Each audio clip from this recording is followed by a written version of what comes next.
জায়গাটা খুবই সুন্দর। ঢাকা মাওয়া এক্সপ্রেসওয়ে ধলেশ্বরী টুল প্লাজার উপরে ভিউটা অনেক কিন্তু সুন্দর। ঢাকা মাওয়া এক্সপ্রেসওয়ে বাংলাদেশের সক্ষমতার প্রতীক। এই জন্যই সক্ষমতার প্রতীক, কারণ একটা সময় ছিল ঢাকা থেকে মাওয়া আসতে প্রায় 2 ঘন্টা 2.5 ঘন্টা সময় নিত। এখন মাত্র 30 মিনিট সময়ে পৌঁছানো যায়, এবং রুট এমনভাবে করা 1 বাই 1, স্টেপ বাই স্টেপ, যানজটের কোনো নাই।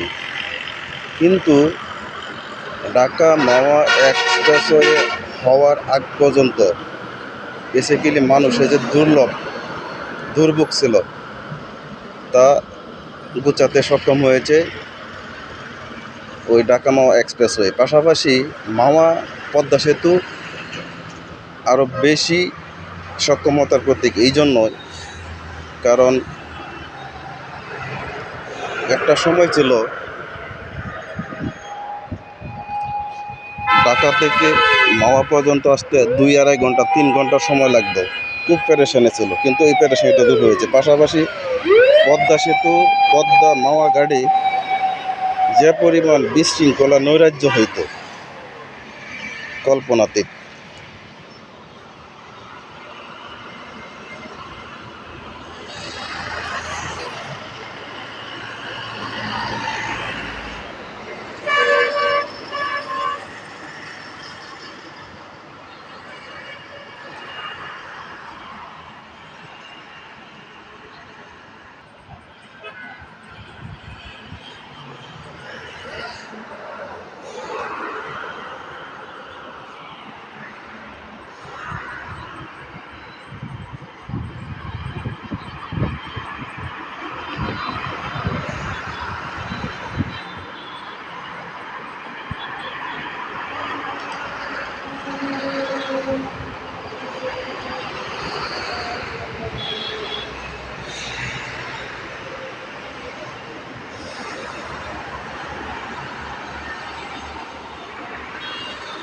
এই রোডে বেসিক্যালি ফরিদপুর, রাজবাড়ী, গোপালগঞ্জ, মাদারীপুর, শরীয়তপুর ওই ঢাকা বিভাগের বাসগুলি, পাশাপাশি খুলনা এবং বরিশাল বিভাগের বাসগুলি অনায়াসেই ছুটে চলে।